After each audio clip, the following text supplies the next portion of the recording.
Hoy terminamos entonces este módulo, el módulo de la biografía de la materia, y lo vamos a terminar con el estudio de los fenómenos de la radiactividad, que a propósito es radiactividad, se puede decir en español, o es como te corrigen normalmente los correctores ortográficos, pero también se puede decir radioactividad. A mí me gusta más radiactividad, primero porque me choca que me corrijan los correctores ortográficos de los editores de texto. Y segundo, porque no conduce a la errada creencia de que radioactividad fue un nombre basado en el elemento radio, ¿cierto? Sino realmente Marie Skłodowska-Curie y su esposo Pierre Curie descubrieron primero el fenómeno de radiactividad antes que el elemento radio. Pero bueno, vamos a hablar de eso y yo sé que les va a gustar algunos de los temas de hoy. Pero no quiero dejar escapar aquí la oportunidad no, un tema que se me quedó pendiente en la clase anterior, y es, tenemos todos los elementos para explicar cómo funcionan los aceleradores de partículas modernos, porque los que explicamos fue el primer acelerador de partículas de la historia, que fue el tubo de rayos catódicos. Bueno, ¿cómo se acelera una partícula? ¿Cómo logra usted? Que ustedes van a ver, a partir de esta clase hasta el final de este curso, los aceleradores de partículas son los microscopios de los científicos y las científicas de la materia. Es la manera como hemos descubierto los secretos más importantes de la materia. Vamos a ver también que la energía es súper importante y esa es la clave de lo que voy a explicar en esta primera parte de la clase. Bueno, aquí tienen dos aceleradores de partículas elementales, un generador de Van de Graaff. Ojalá yo tuviera plata para comprarme un generador de Van de Graaff para mi casa, son hermosos. Además te producen unas chispas gigantes. Y una lamparita de plasma. Este es el experimento que hizo Matthew. Matthew me lo mandó, ahí está. Si ya alcanzan a ver la chispita aquí. Espero que la hayan hecho cada uno en su casa, porque es la manera de crear un acelerador de partículas sencillo en la casa, pues, sin hacer un arco eléctrico, digamos, peligroso. Ahí está esa chispita que ustedes ven ahí, son electrones acelerados en el campo eléctrico producido por la lámpara y que saltan desde la moneda hasta la punta de una aguja o de un objeto muy, muy, muy chiquitico. ¿Correcto? Bueno, aquí tenemos, señora. Una pregunta. Yo en el colegio tengo un generador de esos viejos que me imagino que están ya mucho tiempo, pero está dañada la banda. ¿Yo dónde arreglo eso? Yo creo que en una peletería. Sí. Tenés que sacar la banda. Esas bandas están hechas de cuero o están hechas de un material sintético.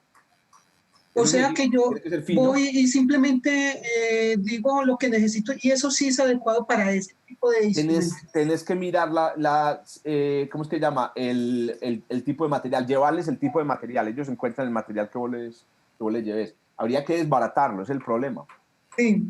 Tiene por dentro una cinta y con alguien bien curioso se desbarata y se le lleva a la persona. Inclusive puede que se pueda reparar la cinta. Normalmente esa cinta se va desgastando, ya tiene una costura, la costura se va desgastando hasta que se abre. Sí. Bueno, gracias. Puede ser por ahí.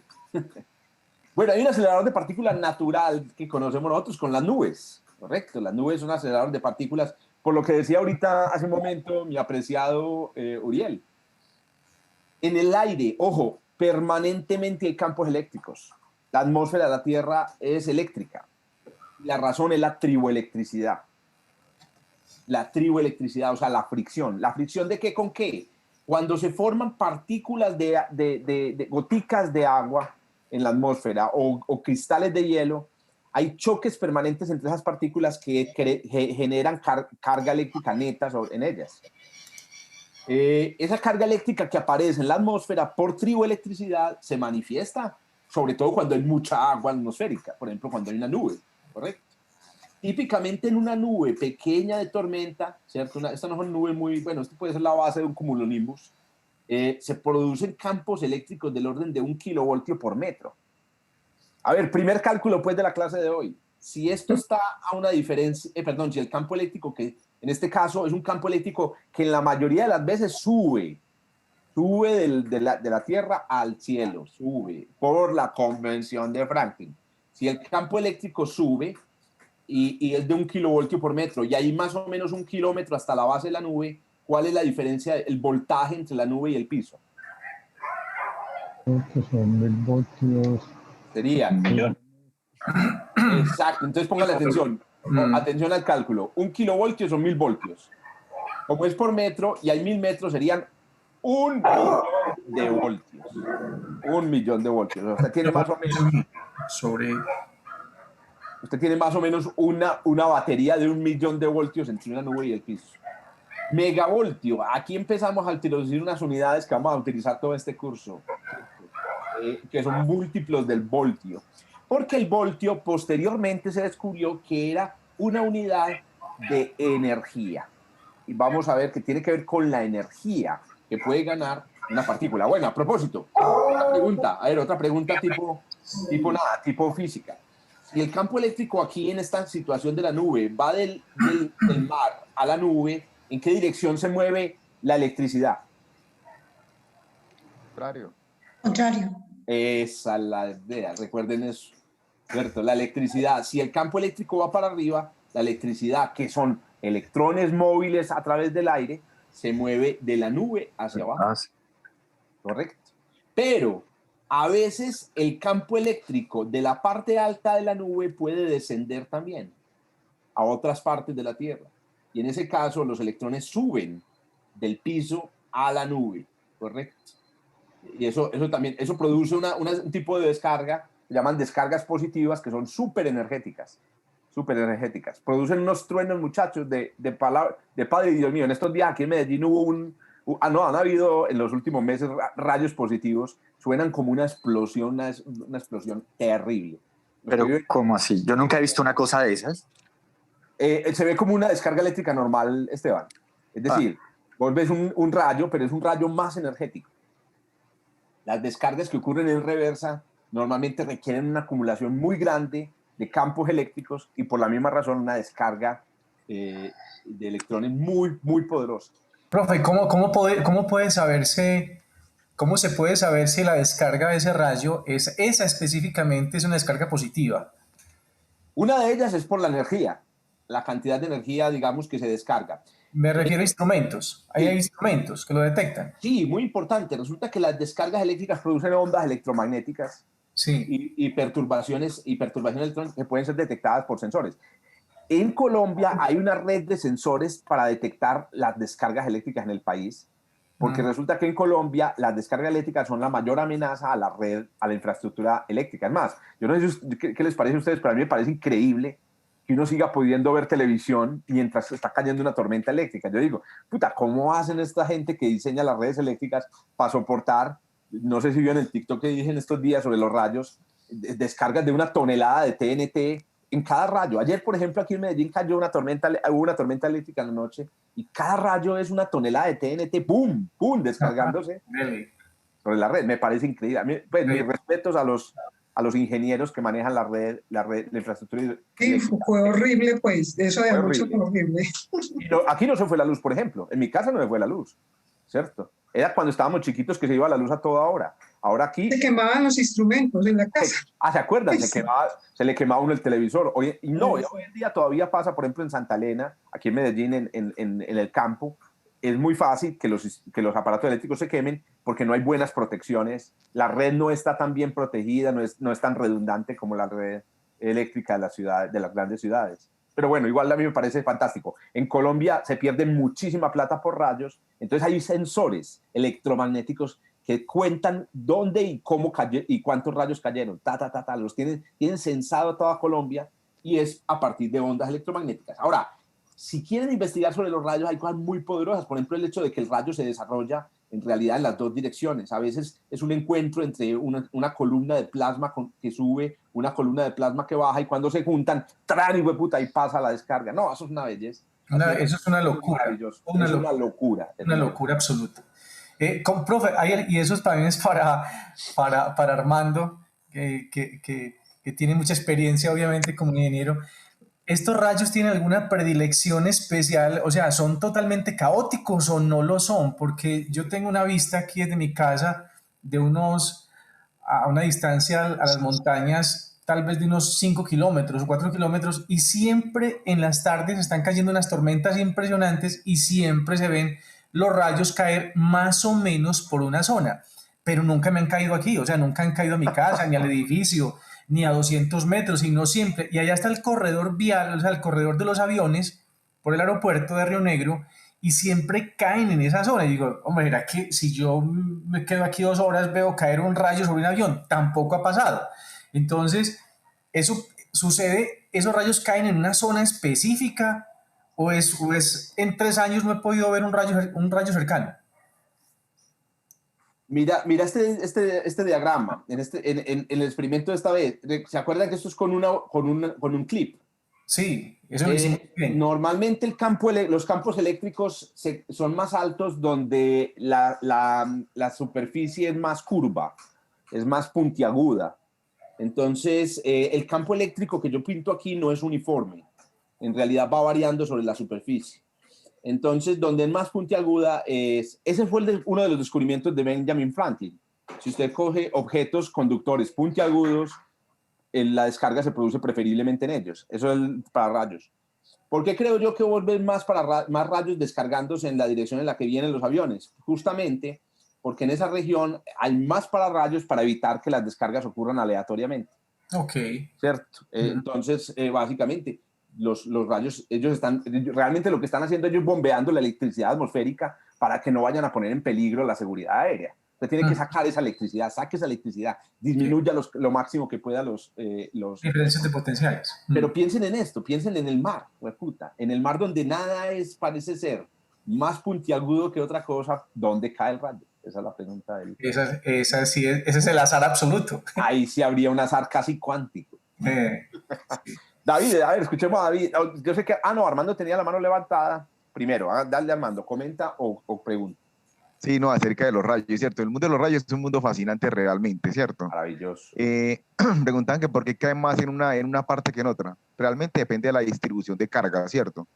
Por lo menos aquí en el poblado caen muchos rayos. ¿Por qué? Porque hay mucho pino, ¿cierto? Entonces las puntas, lo que averiguó Benjamin Franklin era eso precisamente, las puntas acumulan la mayor cantidad de carga, ¿cierto? Sea positiva o sea negativa, pues, pero acumulan cargas. Entonces, por eso en los edificios ponen puntas Franklin, no pararrayos, mal llamados pararrayos, porque no hay nada que pare un rayo, el rayo simplemente cae, ¿cierto?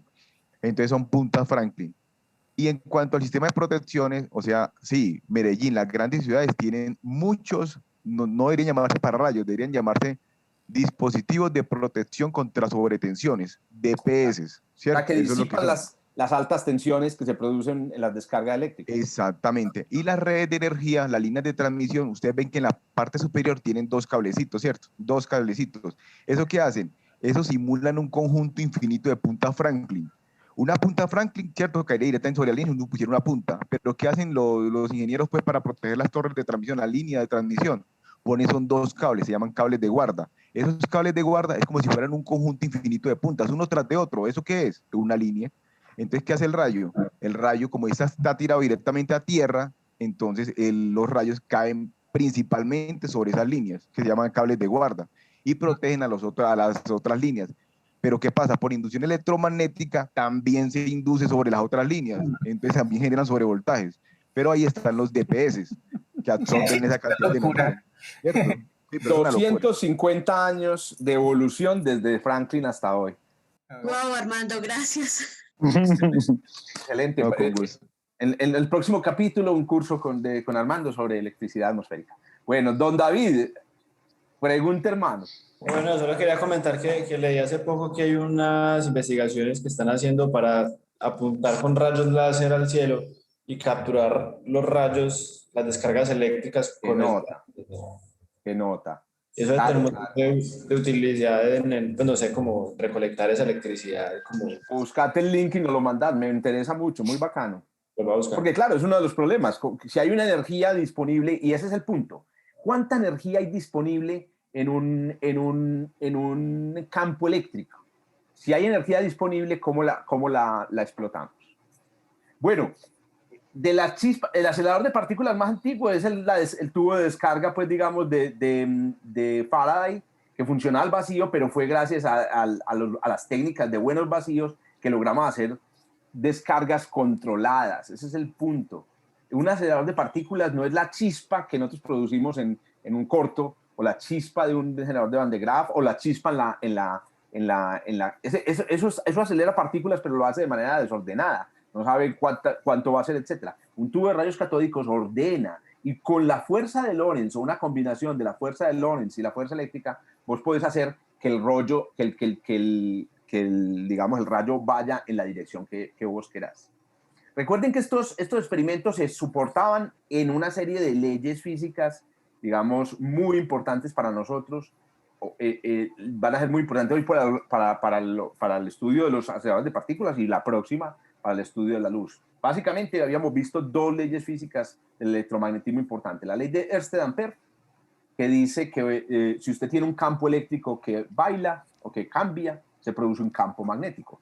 Por ejemplo, en una corriente eléctrica que pasa cerca de una brújula, hay electrones, esta es la visión que tenemos hoy, hay electrones en movimiento, cada electrón produce un campo eléctrico, y como está en movimiento, el campo eléctrico va cambiando, y eso produce un campo magnético alrededor de la corriente. Ese campo magnético es el que experimenta la brújula, y por eso este experimento, digamos, tiene el efecto que ustedes están viendo ahí.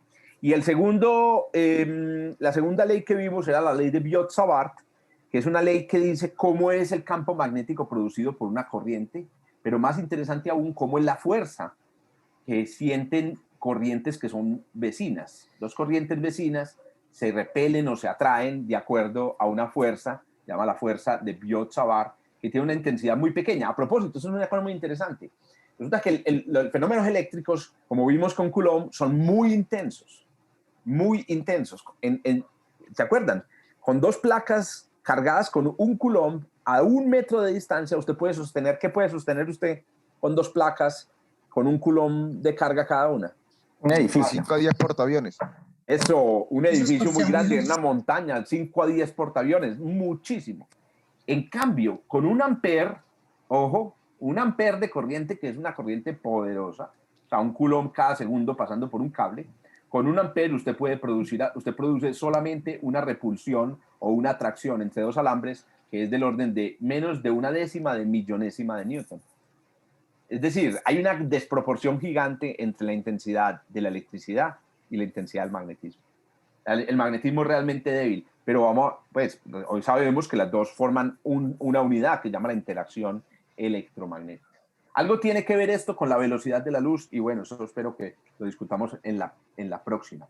Una explicación de la ley de Biot-Savart, la vimos la vez pasada, llegó al finales del siglo XIX como una de las grandes innovaciones de la física, y fue la fuerza de Lorentz. ¿Por qué una corriente eléctrica repele a otra? ¿Por qué una corriente repele a otra? La razón básicamente es que una corriente eléctrica, o por qué una corriente eléctrica, una corriente eléctrica en un campo magnético se dobla. La razón es que las cargas eléctricas en movimiento sienten una fuerza debida al campo magnético. O sea, una carga quieta no siente el campo magnético, pero si la carga está en movimiento, siente una fuerza que depende de su carga, de su velocidad y del campo magnético. Recuerden que esta fuerza es la que utilizó Thomson para medir la razón entre la carga eléctrica y la masa del electrón. Pero vamos a ver cómo estos resultados fueron después potenciados ya en el siglo XX para hacer aceleradores de partículas más poderosos.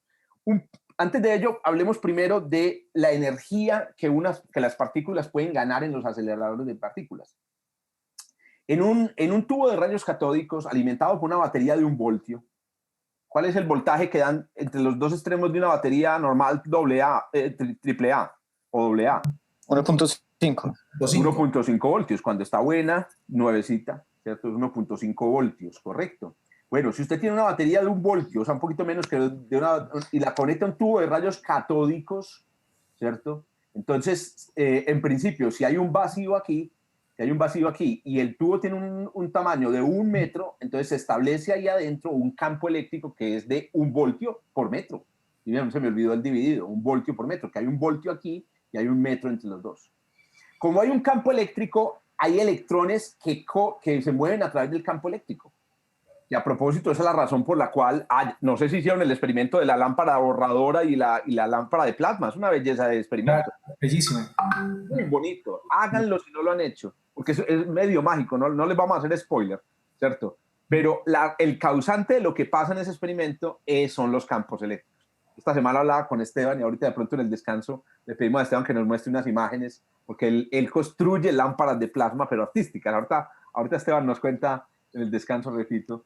Y Claro. que los campos eléctricos son los que hacen la magia aquí. Lo que hace que aparezcan estas dendritas en la zona. Entonces, un campo eléctrico hace saltar un electrón y lo hace mover en esta dirección. Pues resulta que el electrón arranca en reposo del cátodo y termina en el ánodo con una cierta energía cinética. La energía que gana el electrón a través de un tubo de rayos catódicos alimentado por una batería de 1 voltio se llama un electronvoltio. Es el patrón de medida de la energía en el mundo cuántico o en el mundo atómico, el electronvoltio. ¿Cuánto es un electronvoltio? Es muy sencillo calcular. Un electronvoltio equivale equivale exactamente a la misma carga del electrón, pero expresada en joules o en julios de energía. Eso es un electronvoltio. Como la carga del electrón es increíblemente pequeñita, entonces un electronvoltio, vamos a recordarlo siempre, es una cantidad de energía chiquitica. Bueno, chiquitica para nosotros. O sea, es una energía muy pequeña, imagínense. O sea, es una centésima parte de una trillonésima de calorías. Es una energía súper, súper pequeñita. Es muy pequeña para nosotros, pero puede ser muy grande para una partícula. Aquí les muestro unas comparaciones interesantes sobre lo que es estas unidades, joule y electronvoltios, que las vamos a utilizar mucho. Y el intercambio entre ellas es también súper importante. Para que nos hagamos una idea, una pelotica de ping-pong rebotando en una raquetita, así como la ven aquí, tiene una energía de aproximadamente 1 centésimo de julio. Esa es la energía, eso es más o menos para que se hagan una idea. 1 centésimo de julio. Pero esa energía expresada en electronvoltios equivale a 60.000 teraelectronvoltios. Una locura. Ya vi eso. Miren, vean, algunos de ustedes posiblemente están, digamos, familiarizados con estas unidades porque las hemos escuchado mucho cuando hablamos justamente de aceleradores de partículas. ¿Cierto? Cuando hablamos de aceleradores de partículas, uno ve estas unidades. No se nos debe olvidar nunca que estas unidades simplemente son una manera de nombrar cantidades muy pequeñas de energía. Recuerden, un electronvoltio es la energía de un solo electrón saltando en un tubo de rayos catódicos alimentado por una batería de 1 voltio. Es realmente poquito. Bueno, acordémonos de este número porque lo vamos a estar viendo en esta parte del curso. Un teraelectronvoltio que equivale a 1 billón de electronvoltios. Aún así, muchachos, miren que un teraelectronvoltio para nuestra escala es muy poquito, ¿no? A 0.01 joules. Es la energía. Bueno, muy bien. La máxima energía que un acelerador de partículas como el LHC logra entregarle a uno de los protones que colisionan en el interior o a uno de los antiprotones, porque el colisionador de hadrones es un colisionador de materia y antimateria, a diferencia de muchos otros que no tienen este diseño, es de 10 teraelectronvoltios. Esta es la máxima energía que se ha logrado inyectarle a un protón. Hagan la comparación, hágame el hijo de puta favor, ¿cierto? Entre la energía que usted tiene aquí y la energía que tiene. Pero tengan en cuenta lo siguiente. Estos 10 teraelectronvoltios que le hemos logrado inyectar a cada protón en una colisión en el LHC es una energía por partícula. En cambio, los 60.000 teraelectronvoltios que hay en esta bolita rebotando es la suma de toda la energía de una mol de partículas, una mol de átomos. Y ahí está la clave, muchachos, la diferencia claro, el electronvoltio puede parecer mucho. 60.000 teraelectronvoltios es poquito para nosotros, pero es porque son muchísimas partículas. En un acelerador de partículas usted logra concentrar en una sola partícula una cantidad de energía realmente poderosa. 10 teraelectronvoltios. Otra comparación interesante. Miren, un LED del árbol de Navidad en 1 minuto consume más o menos 1 joule de energía. Un LED del árbol de Navidad. Hágame el hijo de puta, 1 joule. Eso es para que ya hagan Un joule de energía equivale en electronvoltios a 6 hexaelectronvoltios. Puta, ¿qué es un hexa? Imaginen que es una unidad, es una escala tan grande que nos toca utilizar, no estamos acostumbrados a prefijos griegos más grandes de los que habíamos visto. A ver, recordemos los prefijos griegos. Vamos a ver. Ay, ¿qué pasa aquí? Mi tabletica no está prendida. Vamos a mirar. ¿Por qué no está prendida? Ahí se movió. Ah, no, movió el mouse. No entiendo por qué mi tabletica no está prendida. Ah, es que yo estoy... Ay, qué pena. Yo estaba aquí hablándoles con una pecueca de micrófono en vez de tener mi super micrófono maravilloso. Vamos a ver, aquí ya creo que ya se prendió mi tabletica. Entonces, nosotros hemos hablado aquí, eso. Sonido estéreo. Excelente, con sonido estéreo, con esta voz de locutor que tengo yo, güey, puta, más cascada que un putas. Pero bueno, entonces nosotros hemos hablado de kilo, ¿cierto? Kilo. ¿Cuánto es kilo? No, 1000. 1000. 10 a la 3. Correcto. Mega. ¿Cuánto es mega? Mega es a la 5. Excelente, 1 millón. Giga. 10 a la 9. Muy bien. Tera, el que acabamos de decir. 10 a la 12. 10 a la 12, 1 billón. ¿Qué sigue después de tera? A ver, pues yo lo veo pues luciéndose. El peta. El peta electronvoltios. 10 a la 15. Cuando construyamos un acelerador de partículas de petaelectronvoltios, es posible que revelemos un montón de secretos sobre el Big Bang, porque esta parece ser la energía en la cual, por ejemplo, se produce el fenómeno de diferencia entre materia y antimateria. O sea, el universo es asimétrico. Una pregunta muy bacana que me hacían por ahí, creo que era Teo, sobre las simetrías en el universo. Eso es algo de lo que vamos a hablar cuando hablemos de física de partículas. Y es que hay una asimetría en el universo. Hay más partículas que antipartículas. Aunque, como he insistido en todas estas clases, son lo mismo. Las partículas y las antipartículas son materia. ¿Por qué hay más partículas que antipartículas? Pues resulta que los secretos de eso ocurren cuando las partículas tienen energías de este orden, que no las hemos conseguido en el laboratorio. Recuerden que aquí, aceleradores de partículas, hemos llegado hasta los 10 teraelectronvoltios. ¿Cuántos LHC funcionando juntos necesitaríamos para llegar a un petaelectronvoltio? De 12 a 15, 10, 3 órdenes. No, eso. Necesitaríamos 1000 para pasar de un teraelectronvoltio a un petaelectronvoltio. Pero como el LHC ya llegó a 10, solo necesitamos apenas 100 LHCs. No, sí. Y me río porque es que el LHC costó lo mismo que la Estación Espacial Internacional. O sea, es un aparato costosísimo. Bueno, después del petaelectronvoltio sigue el EeV, que obviamente es entonces, si el petaelectrón 10 es a la 15, ¿cuánto es el EeV? A la 18. 10 a la 18. 10 a la 18. Es una energía brutal para una sola partícula. Claro, aquí hay 6 hexaelectronvoltios de energía fluyendo en un minuto, pero es porque hay moles de electrones moviéndose por el LED. Moles, muchas partículas. Claro, muchas partículas producen mucha plata. Es como Colombia. En Colombia, claro, si usted junta los salarios, lo que ganan todas las personas en Colombia, pues le pueden dar billones de pesos. Y usted dice, pero si yo no gano casi, sí, pero es que todos los colombianos juntos, muchachos, estamos hablando de todos los colombianos que ganan plata, entonces obviamente es mucha plata. Entonces no hay que asustarse con este número en un LED. Hay que asustarse cuando usted ve ese número en una partícula. En una sola partícula. En una sola partícula. En el año 1991 se detectó, entrando a la atmósfera de la Tierra, una sola partícula que tenía 300 eeV. Eso, me encanta los ojos que abrió David, porque entonces significa que está entendiendo la cosa. 300 eeV, la energía de una sola partícula. Se la llamaba la partícula Oh My God Particle. Oh my. ¿Qué energía tenía una partícula en el momento del Big Bang o cercano a ese tiempo? Muy interesante. Resulta que, como ya lo sabemos, gracias a la teoría cinética de la materia, todas las partículas, digamos, tienen una energía que depende de la temperatura. A más temperatura, más energía tienen. Por ejemplo, en el aire que nos rodea, la energía en electronvoltios que tienen los átomos es del orden de los electronvoltios, unos cuantos electronvoltios. Esa es la energía que hay en el aire. Inclusive puede ser menos que electronvoltios. Perdón, si me estoy equivocando. En el aire en el que yo estoy, la energía puede ser de milielectronvoltios. La energía de cada átomo. En el Sol, la energía es de electronvoltios. Vamos a ver la próxima, que es la energía de un cuanto de luz. Por eso es que el Sol puede producir luz visible.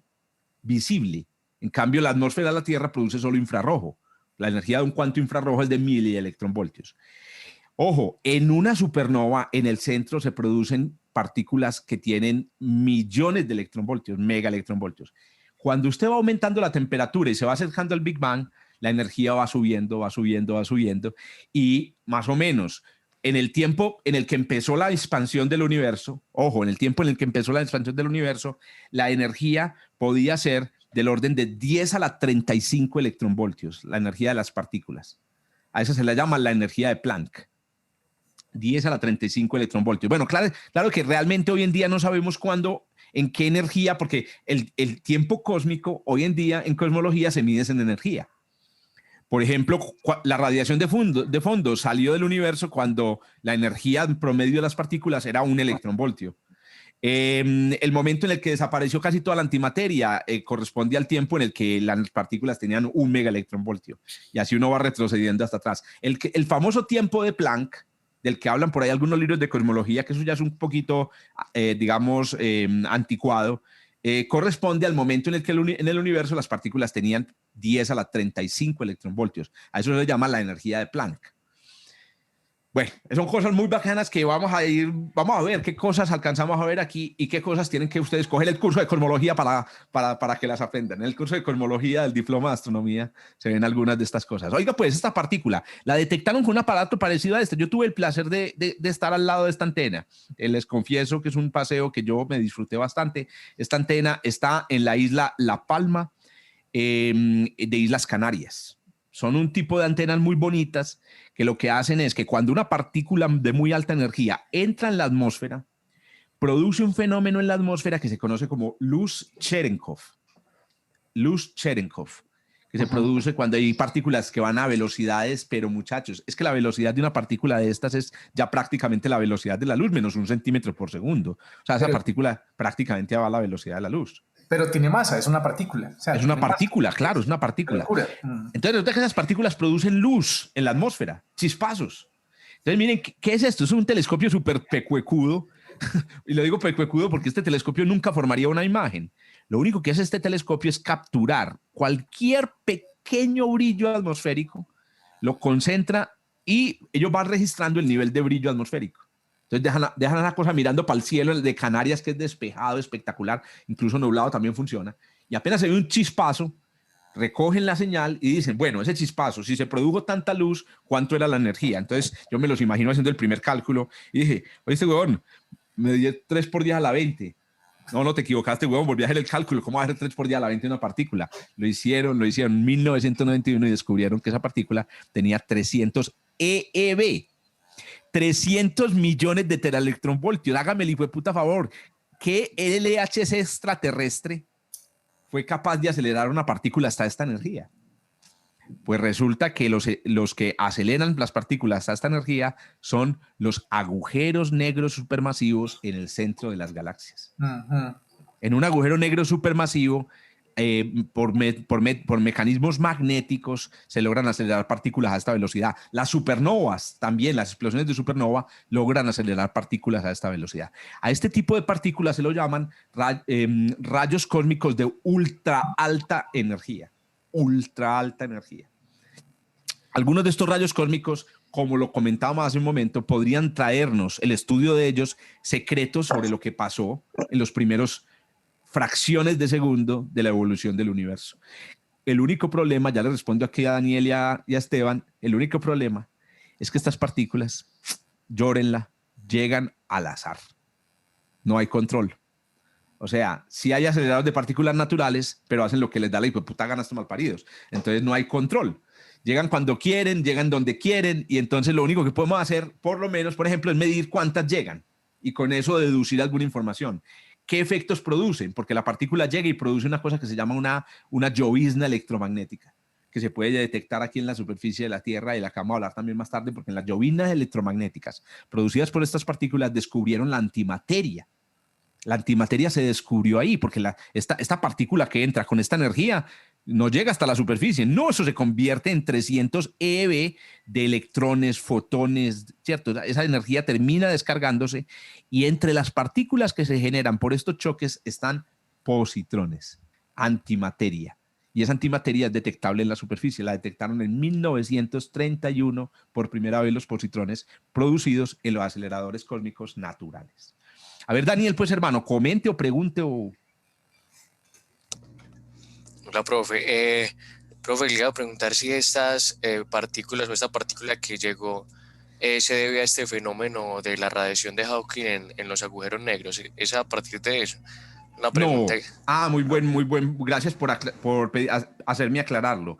No, esas partículas son aceleradas por los campos magnéticos que producen los discos, el gas que gira alrededor del agujero negro. Es que imagínense un agujero negro, muchachos. No, es que un agujero negro, el poder que tiene un agujero negro para desbaratar lo que sea. No a gran distancia. Los agujeros negros no producen grandes efectos a grandes distancias. El problema de los agujeros negros es que son muy chiquitos para su masa. Por ejemplo, si el Sol fuera un agujero negro, el tamaño no sería de 1 millón de kilómetros, sino de 6 kilómetros.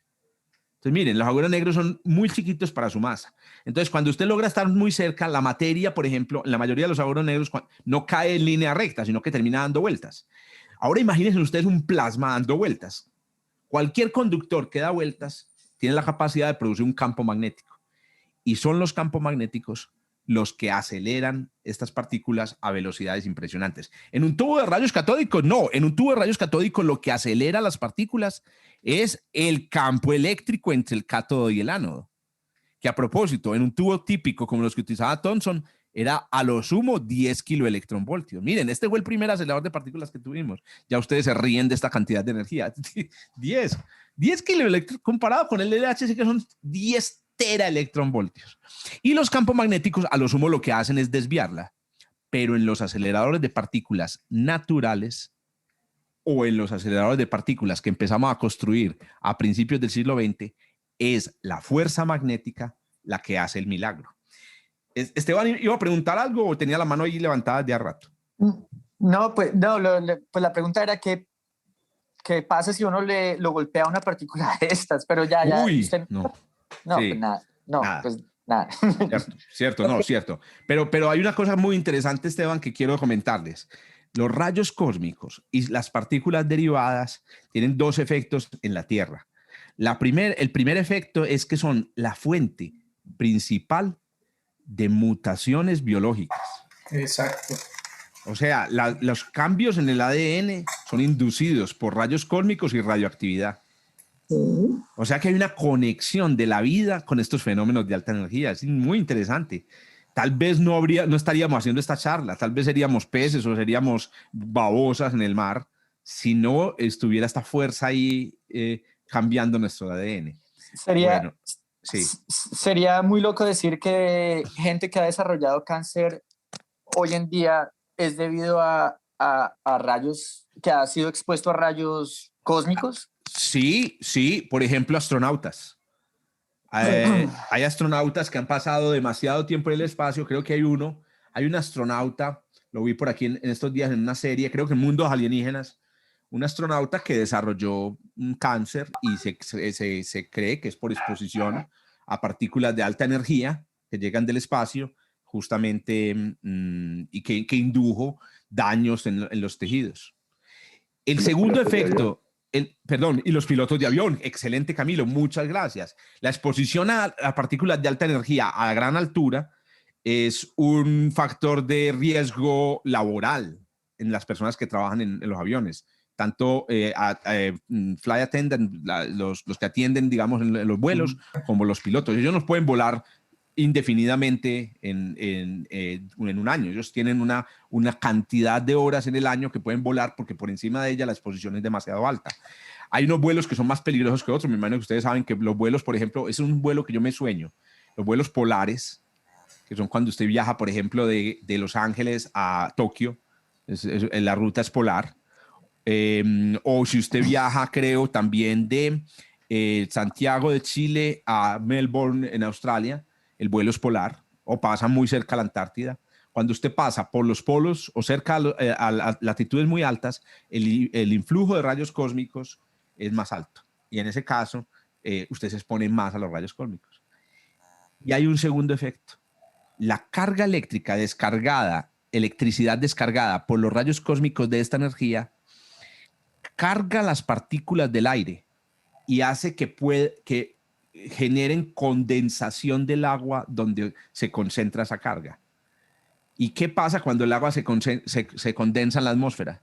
Llueve. Cuando el agua se condensa en la atmósfera, forma nubes y eventualmente llueve.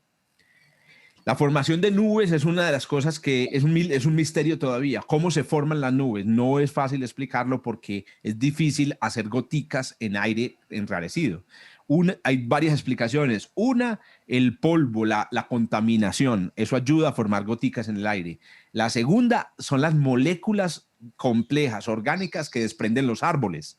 O sea que los árboles pueden controlar la formación de nubes. En el Amazonas se ve así. Se calcula que en el Amazonas el 50% del agua que llueve la soltaban los mismos árboles. Entonces, esa es una. Los árboles sueltan el agua, pero también sueltan moléculas que hacen que se formen goticas. La tercera causa son los rayos cósmicos. Incluso hubo un estudio muy interesante hace unos años en donde se pensaba que los rayos cósmicos eran una poderosa fuente de formación de nubes en la atmósfera y que podrían explicar en parte el cambio climático. Desafortunadamente o afortunadamente, pues porque entendimos cuál era la causa real del cambio climático, hoy sabemos que no son tan importantes y que digamos los que estamos produciendo el cambio somos nosotros con la emisión de gases de invernadero. Isabel, se le gangrenó esa mano, hermana. Hola, profe. ¿Cómo vas, pues? Tiempo sin hablar. Sí, profe.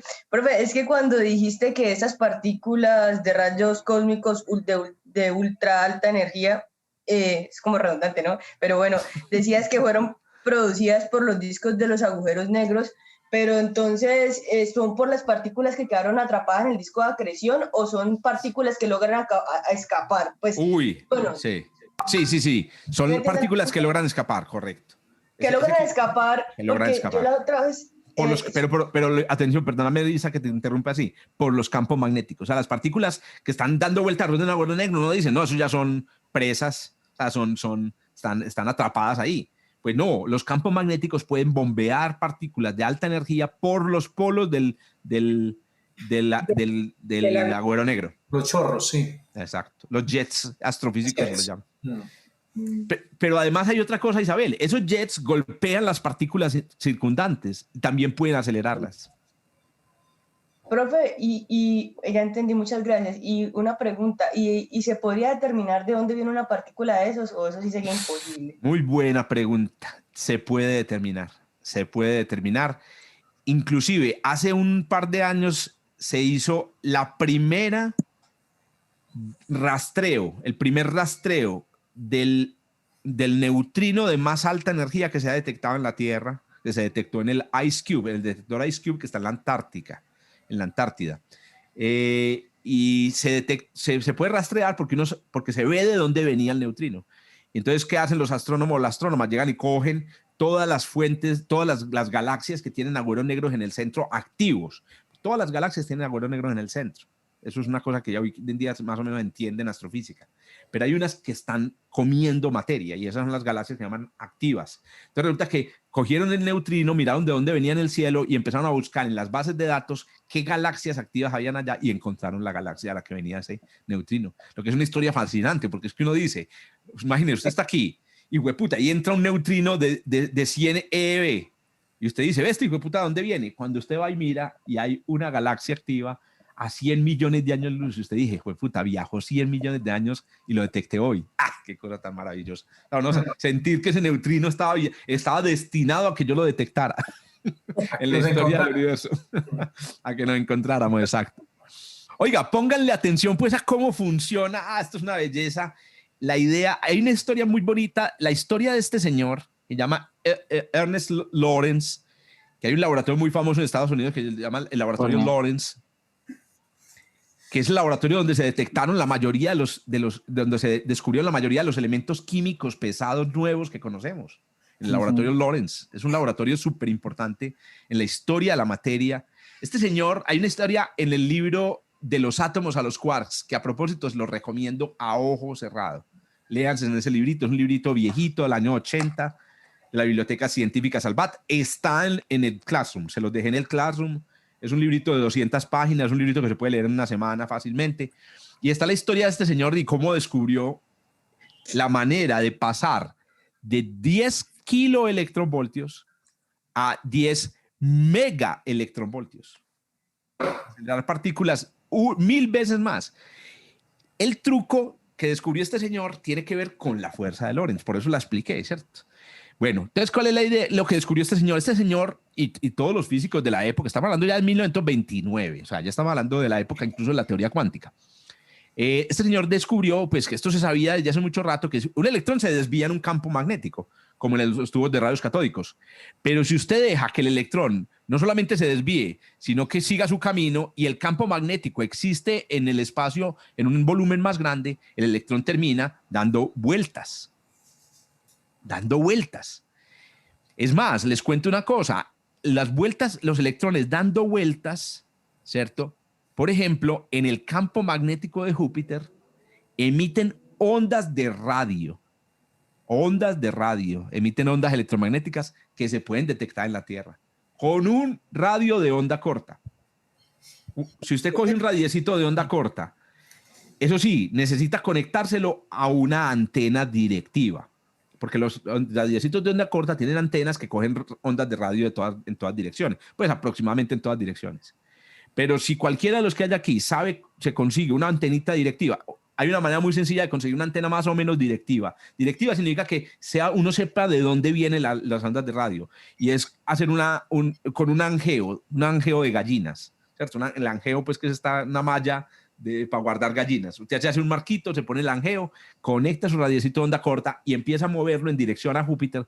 Puede sintonizar Júpiter FM, marica. O sea, Júpiter emite ondas de radio y lo hace en estéreo y todo, ¿sí? No me digas que no, puro ruido, nada de FM. Entonces, pero el ruido bailando.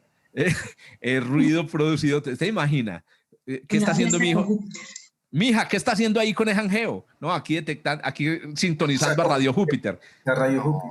Inmediatamente le piden cita con el psiquiatra. Bueno, entonces resulta que es producido por las órbitas que describen los electrones en el campo magnético de Júpiter. Bueno, ese es el principio de las bobinas, ¿cierto? Sí, en el sentido de que aquí es un campo magnético preexistente, que es el de Júpiter, que a propósito, Júpiter es el acelerador de partículas más poderoso del sistema solar. Júpiter también acelera partículas y las acelera a una velocidad, a una energía altísima. La superficie de la Luna Europa no se puede vivir porque está metida en el acelerador de partículas del campo magnético de Júpiter. Es tremendo, es un sincrotrón natural. Entonces, atención, aquí el campo magnético, la diferencia, Uriel y todos, es que el campo magnético de acá, que vemos aquí, es el de Júpiter, que ya está puesto por el planeta. Y el electrón da vueltas. En una bobina no hay campo magnético y usted obliga con un conductor a que el electrón dé vueltas. ¿Y cuál es el resultado? Pero también genera luego un campo magnético. Claro, entonces el resultado es un electrón dando vueltas, obligado a dar vueltas en un cable, produce un campo magnético igualito a este. Y ese campo magnético también obliga a los electrones a dar vueltas, y ahí esto, y cierto, un onanismo electrónico. Bueno, onanismo magnético. El caso es que este señor se dio cuenta de que ese fenómeno podía ser aprovechado. ¿Y cómo puede ser aprovechado? La pregunta que se hizo este señor es, si yo quiero que un electrón dé vueltas, ¿cierto? En un campo magnético, le tengo que poner un campo magnético, pero ¿de qué tamaño es la vuelta que da? Porque es que, a ver, crear un campo magnético, por ejemplo, de 20 metros es durísimo. Usted hace un campo magnético con un imán de nevera chiquitico, pero usted hace un campo magnético de 20 metros es durísimo. Entonces él estaba interesado del tamaño que tenía la órbita. Bueno, No es muy difícil hacer el cálculo. Yo no lo hago aquí pues por respeto a todos ustedes, pues yo los va con un sábado a poner a hacer un cálculo, aunque el cálculo es muy sencillo, muy sencillo. Ustedes lo pueden hacer perfectamente con un curso en sus cursos de física universitaria. El cálculo es muy sencillo. Miren, o la dependencia, el radio del círculo que da un electrón en un campo magnético depende de la inercia del electrón. Y lo llamo inercia y no masa, porque vamos a aclarar muy bien cuál es la diferencia entre inercia y masa en la próxima sesión. La inercia se define como la razón que hay entre la fuerza que usted le aplica a un cuerpo y la aceleración que él sufre. Por ejemplo, en el caso del electrón, es la razón que hay entre la fuerza y la que llaman la aceleración centrípeta, cuánto se va desviando el electrón. A eso se le llama la inercia.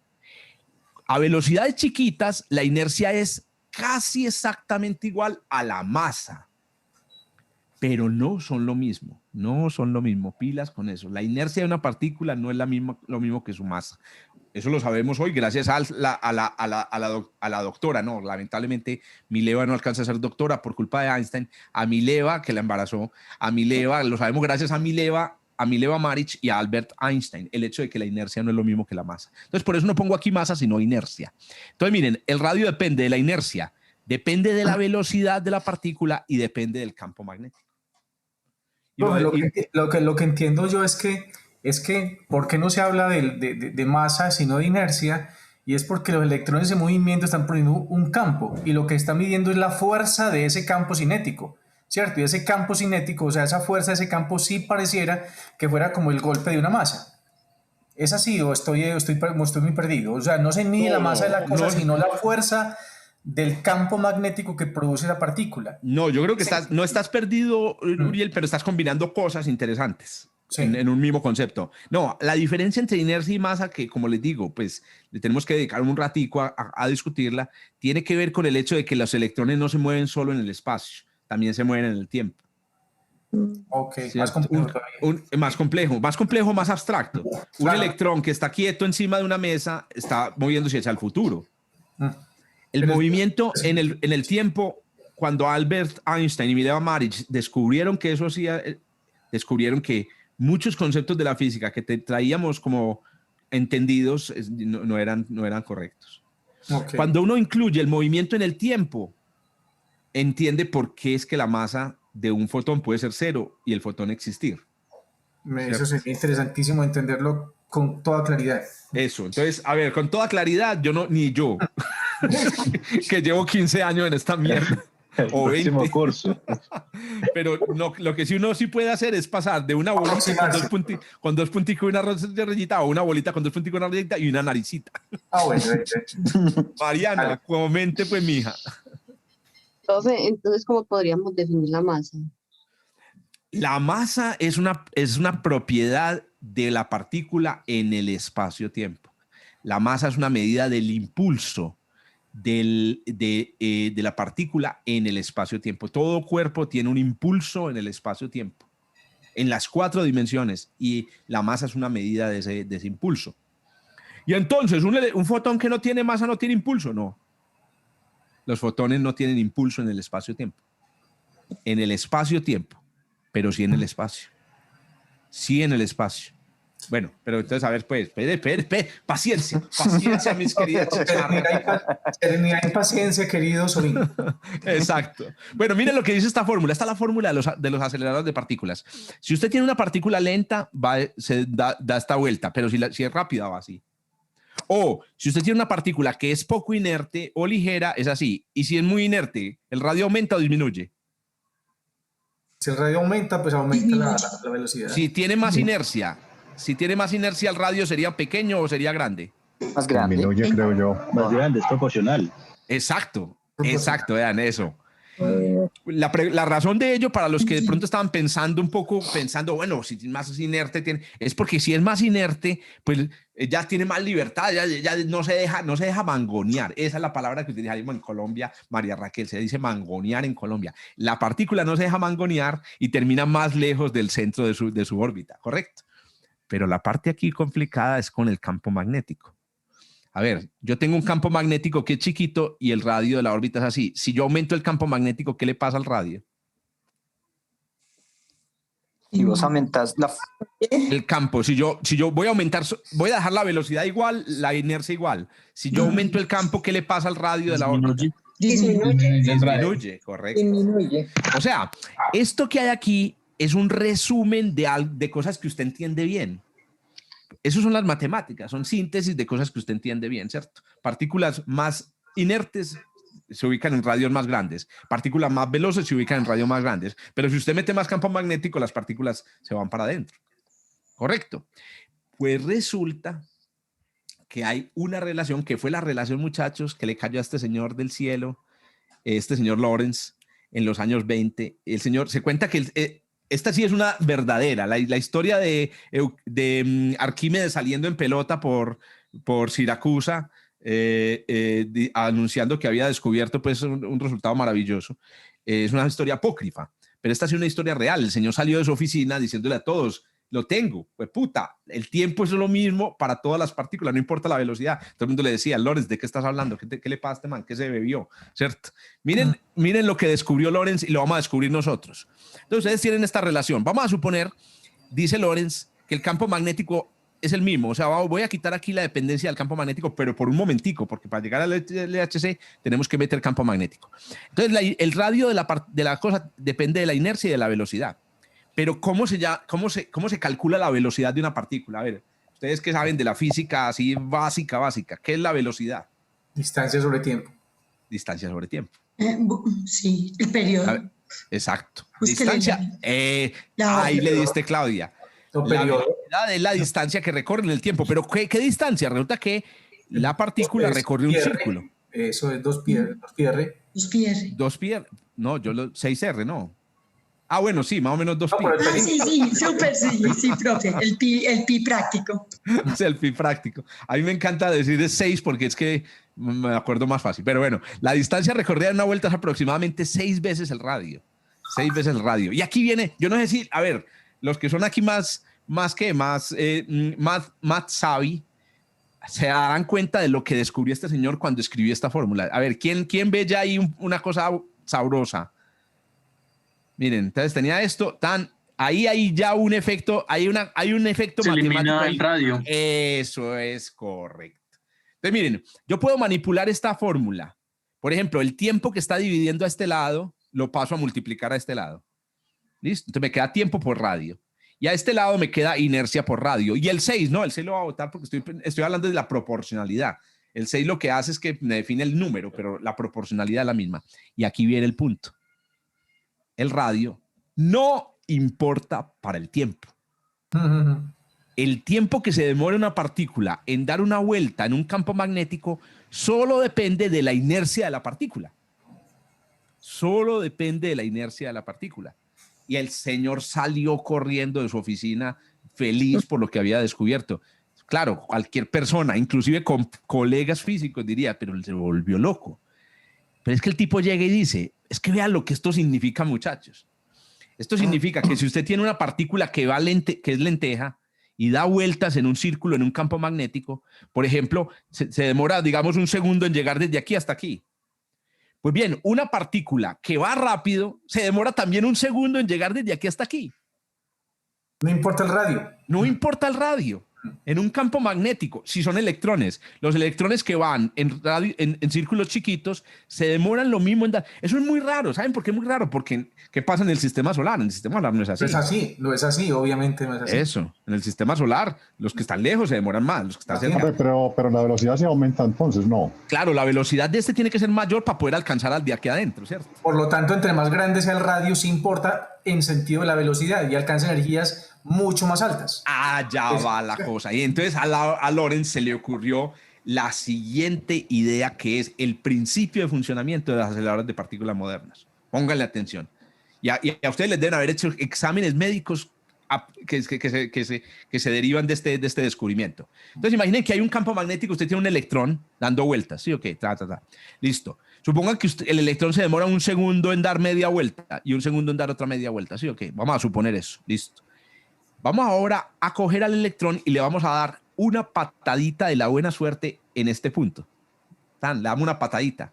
Entonces el electrón, al darle una patadita, pues que significa acelerarlo, el electrón va a terminar en un radio más grande, ¿cierto? Termina más rápido, pero como nosotros sabemos, el tiempo que se demora en volver hasta esa posición va a ser también de 1 segundo. O sea, usted aceleró el electrón, pero el electrón vuelve y se demora 1 segundo en volver a esta posición. Después usted le da otra patadita de la buena suerte. Ahí lo estoy acelerando, es lo que está diciendo justamente Uriel. El electrón llega hasta aquí y se demora exactamente 1 segundo en llegar hasta aquí. ¿Cuál fue el descubrimiento de este señor? Que si usted pone un electrón en un sistema en el que cada segundo tan, le pega, cada segundo, el electrón cada vez va a ir más rápido. Exacto. Ojo, si no fuera así, si no hubiera esta propiedad de que siempre es 1 segundo para ir de aquí a aquí, entonces usted tendría que darle así, cada vez más rápido. O sea, claro. No funcionaría. O sea, sería mucho más difícil. Pero en este caso, si yo logro empujar la partícula periódicamente, se puede hacer donde el tiempo gane velocidad. Claro. Ahora, cuéntenme una cosa. ¿Uno cómo le pega la patadita de la buena suerte a un electrón, muchachos? Con un campo.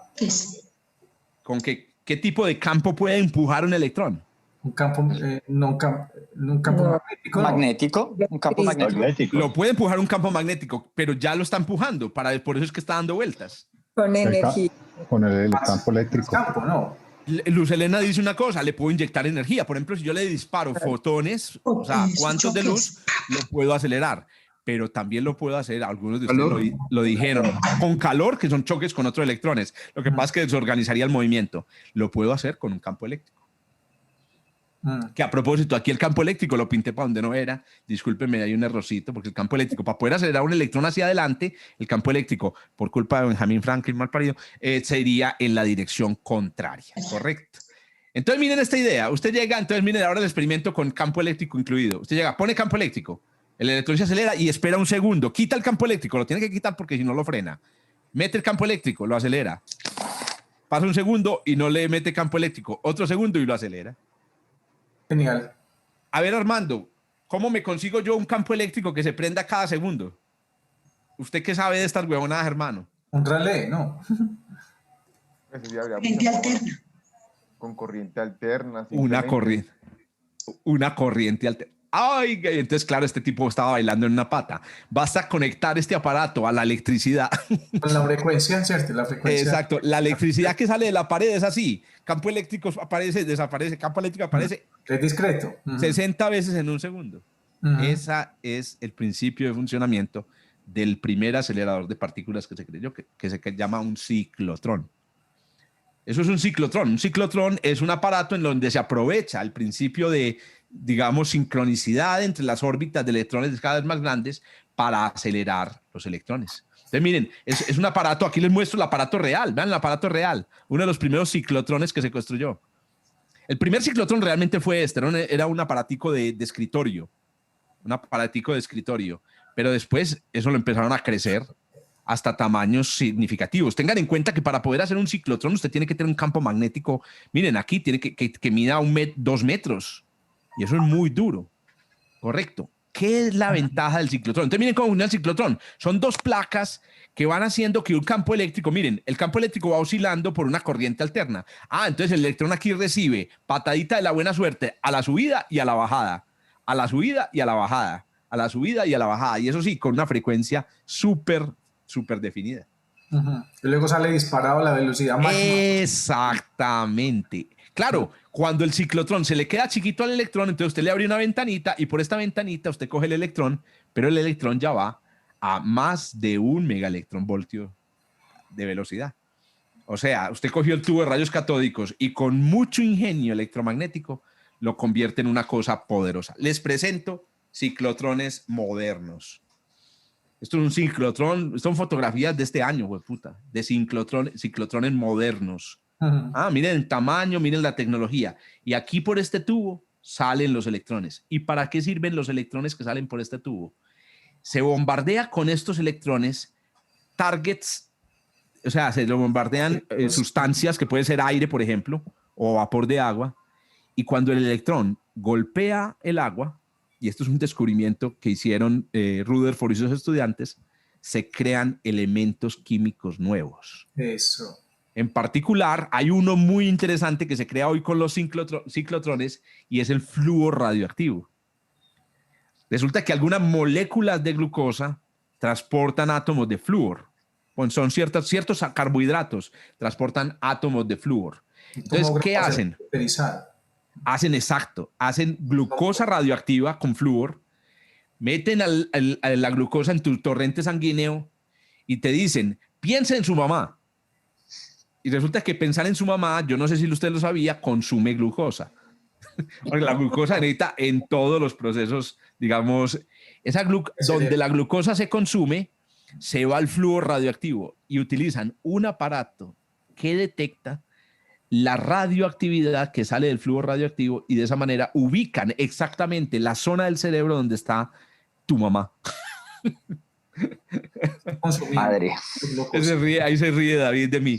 Claro, resulta que hay patrones de activación de la corteza cerebral que están asociados a pensamientos específicos. Incluso David me corregirá, creo que han llegado a descubrir neuronas individuales asociadas a ideas complejas.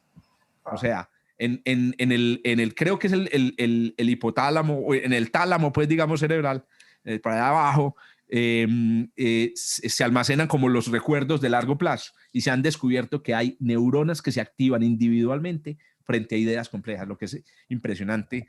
Bueno, la memoria, pues cómo funciona la memoria es una cosa fantástica. Luz Helena, por favor. Sí, mira, la aceleración debe ser constante o se va aumentando a medida que va dando vueltas. Eso, se va aumentando, Luces. ¿Sabes por qué? Porque cada vez que el electrón pasa por la mitad del ciclotrón, recibes la patadita de la buena suerte. Perfecto. Cada vez acelera más. Pero atención, el LHC no es un ciclotrón.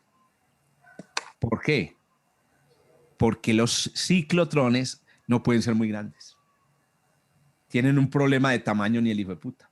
Hay un límite en el tamaño. No pueden ser muy grandes. ¿Y por qué no pueden ser muy grandes? Obviamente porque cada vez que vos le vas agregando energía, el electrón va estando en un radio más grande. Pero hay otro, ya no se puede despreciar.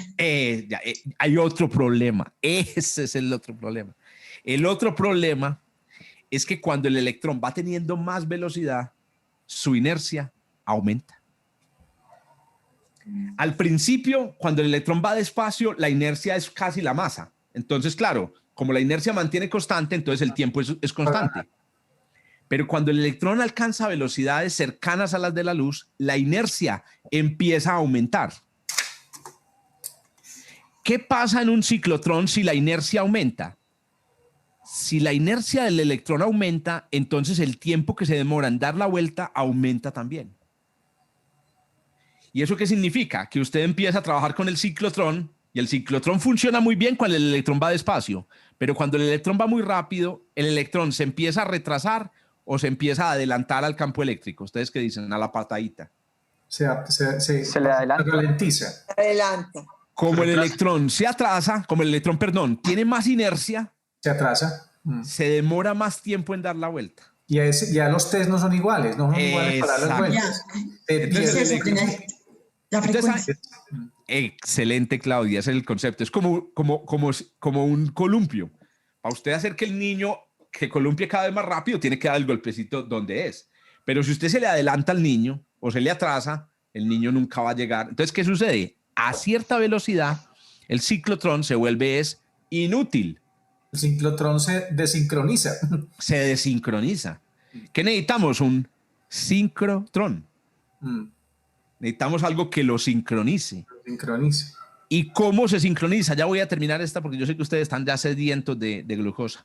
¿Cómo se sincroniza el ciclotrón? Que a propósito, esa energía en la que se empieza a producir ese efecto es de más o menos 22 megaelectronvoltios. Miren que estamos muy lejos de los 10 teraelectronvoltios del LHC. Para la sincronización, volvemos a utilizar el campo magnético. Miren que en el ciclotrón, el campo magnético, usted llega y se compra un imán en una... Ay, que a propósito, en estos días me descubrí que en Mercado Libre venden imanes. Sí, claro. ¡Qué nota! Pero imanes de los que usted quiera, de neodimio, correcto. pero los que usted quiere, la configuración que usted quiera, aquí los que son artistas, hagan arte electromagnética con imanes comprados en Mercado Libre. ¡Qué hermosura! Bueno, miren esto. Habíamos visto esta relación ahorita, ya voy a terminar, repito. Entre más velocidad, más radio. Y esto es lo que hace que el ciclotrón, pues, el radio del electrón.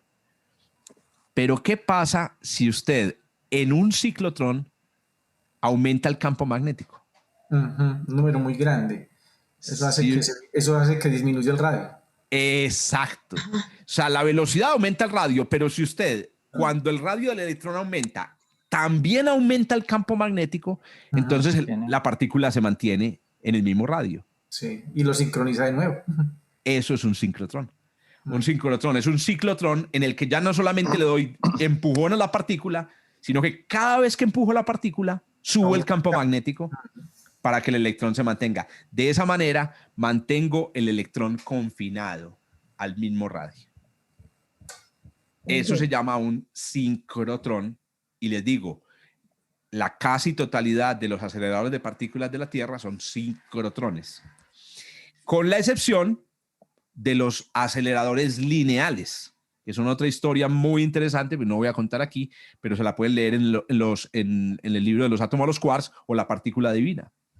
El acelerador, por ejemplo, el Fermilab en Batavia, en Estados Unidos, es un acelerador lineal, no es un sincrotrón.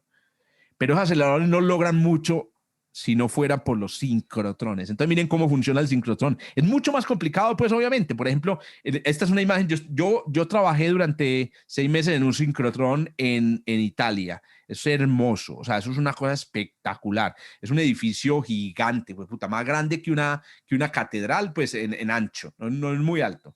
También es un lugar peligroso. Es un lugar peligroso y hay medidas de seguridad porque resulta que los electrones, mientras están obligados a dar vueltas, ya no emiten ondas de radio como los de Júpiter, emiten rayos X. O sea que el electrón que va confinado dentro de esta cosa tiene que estar protegido por paredes de plomo, porque si no, usted se acerca al sincrotrón y es expuesto a rayos X. Es más, los rayos X que salen del sincrotrón son tan interesantes que realmente es lo que se utiliza. De los sincrotrones, lo que sale del sincrotrón, imagínense, los electrones nunca los sacan del sincrotrón. Lo único que los ponen, den vueltas ahí, huevones, den vueltas, y lo mantienen dando vueltas. Y por unas ventanas especiales sacan los rayos X. Y esos rayos X los utilizan para hacer investigación. En Inglaterra, alguna vez leí, porque yo una vez propuse por ahí en un foro científico que deberíamos construir en Colombia un sincrotrón. Porque los sincrotrones podrían disparar digamos, industria que no existe en Colombia. Por ejemplo, la industria del frío. Pero no estamos hablando de un frío normal, un frío extremo. La criogenia extrema. ¿Cuánto es criogenia extrema? En Colombia tenemos neveras y sistemas de criogenia hasta, me corregirá si alguien conoce, de 200 grados bajo cero. Pero para hacer un sincrotrón, usted necesita llegar a 271 grados bajo cero. O sea, 2 grados Kelvin. A 2 grados Kelvin. ¿Y cuál es la razón? Es que los magnetos, para hacer que una partícula de 1 teraelectronvoltio o 100 megaelectronvoltios de vuelta, son magnetos de verdad. Normalmente son magnetos superconductores. Eso no se consigue en el Mercado Libre, ¿o sí? ¿No? Eso no se consigue en el Mercado Libre. Entonces, usted necesita tecnología de criogenia. Segunda tecnología que necesita, vacíos profundos. Porque para que un electrón se dé vueltas ahí, no puede estar moviéndose en el aire. Se daña el campo vacío. Sucio, pues, sí. Exacto. Protección radiológica. Utilización de los... ¿Y para qué podría servir esto? Pues les cuento una aplicación. Resulta que en Inglaterra hay un gran centro de sincrotrones. En Latinoamérica solo hay un sincrotrón. Está en Brasil. ¿Cierto? Y podría haber en Colombia. Un sincrotrón, alguna vez lo calculaba, cuesta $400 millones. Eso es lo que se roban los nules, más o menos. ¿Cierto? Los que roban los nules en Bogotá. $400 millones, ¿le parecerá mucho al gobierno? No, lo que pasa es que al gobierno le falta un poquito de visión. Bueno, mentiras que no, lo que pasa es que tiene muchos votantes que son unas pelotas. Bueno, somos unas pelotas. Resulta que en Inglaterra la industria de los helados aprovecha la luz sincrotrón. Se llama luz sincrotrón. Porque los rayos X, muchachos, que salen de un sincrotrón, vea, son una belleza. Los rayos X que salen de una máquina de rayos X son una porquería Por eso es que usted ve las fotografías de rayos X que le toman a uno de la cabeza, a mí me han tomado como 28 porque tengo la cabeza muy deforme, son una porquería. Uno ve los dientes, pero los ve borrosos. ¿Ustedes cuando ha visto las fotografías? Claro, mentiras que no, hoy en día las máquinas de rayos X son poderosas. Con los rayos X que salen de un sincrotrón, que son rayos X súper, se llaman colimados, de longitud de onda muy precisa, usted le puede tomar la radiografía a las alas de un mosquito. Y de esa manera usted puede... Una precisión impresionante. Inclusive se dice, esa es una de las aplicaciones que tendría un sincrotrón en Colombia. Estudiar las aves zancudas de Colombia, que nadie sabe cómo son por dentro, porque hacer una radiografía a un pequeño colibrí es imposible. O a un zancudo. Eso hay que estudiarlo en un sincrotrón. Aquí tenemos la mayor diversidad de colibríes. Consigamos un sincrotrón para ver las estructuras microscópicas de estos organismos. Entonces, lo que hace la industria del helado en Inglaterra es que utiliza luz sincrotrón para estudiar el tamaño de los cristales de hielo que se forman al crear helado. Bueno, que ustedes saben que entre más pequeños sean los cristales, mejor sabe el helado. Eso es el helado de la Fuente Viejo. Usted se acordará, pues yo me acuerdo de salir de la iglesia a comer, porque a mí me llevaban obviamente a misa hasta que afortunadamente me emancipé. Y resulta que lo que me gustaba era el helado de mandarina al salir. Eso eran unos hijueputas cristales de hielo de este tamaño, marica, uno comiendo ahí hielo con sabor a... Hoy en día usted se come un helado, un gelato italiano, y eso es como comiéndose, ¿qué?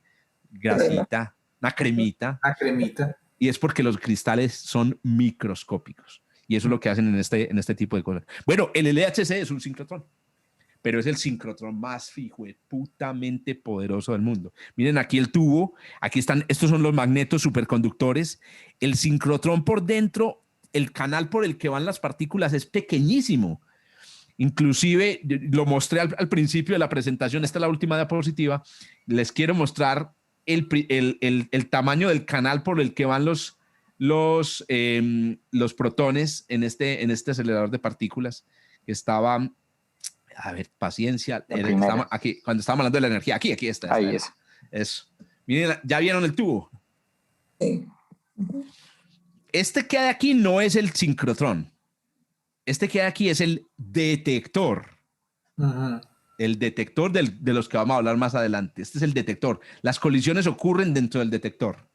Este es el tubo por el que vienen los protones. Es un tubo delgadito, tubo de 1 pulgada, por el que van los protones adentro a 10 teraelectronvoltios acelerados por el... ¿Se imaginan ustedes la cuenta de servicio del LHC, muchachos? Sí. Eso es una cosa miedosa. Y es súper delicado. Los protones, imaginen que los protones dentro del LHC son tan energéticos que si el campo magnético se daña un poquito, o sea, no logra contenerlos, los electrones dañan los aparatos. O sea, una pequeña falla en la contención de los protones hace que los protones choquen contra los aparatos, contra los magnetos y los destruyen. Y hubo un incendio, hace unos años hubo un incendio en el LHC producido por protones. A unos cuantos protones hicieron un incendio, pero es porque eran protones, en esteroides, como dicen los gringos. Jorge, entonces el LHC no se puede como apagar. Esa es una muy buena pregunta. No, el LHC sí se puede apagar.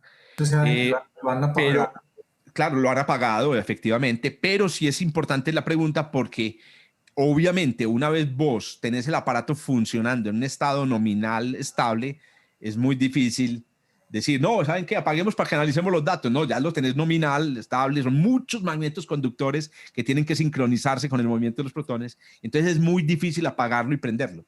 Apaguemos para no tiene sentido. Eso, vamos a desayunar, apaguemos. Apaguemos eso un rato y luego volvemos. Exacto. Y lo otro último detalle interesante, pero esto son cosas que vamos a mencionar posiblemente después. Marie Curie, Irene Curie es una de las, digamos, de las científicas que inauguró la técnica de utilizar aceleradores de partículas para bombardear átomos y ver qué se producía al otro lado, ¿cierto? Ella y su marido crearon el primer elemento químico artificial, la primera sustancia artificial con este tipo de bombardeos. Ese tipo de técnicas en la que usted coge un acelerador de partículas y bombardea átomos era lo más común hasta hace muchos años. Y es una técnica segura, porque el rayo de protones o electrones se dispara contra targets muy grandes, o sea, átomos, muchos átomos. En estos aceleradores de partículas, los targets son las mismas partículas. Claro. Entonces son 1 millón de protones contra 1 millón de antiprotones. ¿Y cuál es el problema? La mayoría de las veces nunca se ven. Nunca se pegan. Nunca se pegan. Ahí está la clave de por qué el LHC se demora tanto para encontrar una respuesta. Por ejemplo, el LHC lo prendieron, no me acuerdo, en el 2009 y se demoró como 3 años para descubrir el Higgs. Y es porque era protones que pasaban delante de ellos y no se tocaban, hasta que de vez en cuando, ¡pum!, golpea uno y entonces ahí se produce un evento. Entonces, ¿qué es lo que sucede? Se habla de que en el LHC se necesitan muchas vueltas de los protones y los antiprotones para conseguir suficientes colisiones para la búsqueda de partículas nuevas. La partícula que en este momento el LHC está prendido buscando solamente una cosa. Bueno, no sé si vieron estos días, o alguien lo mandó, yo lo mandé, que han descubierto ya como 58 partículas nuevas en estos choques. Pero la partícula que están buscando en este momento en el LHC, la partícula, ya el bosón de Higgs no, es la partícula de materia oscura.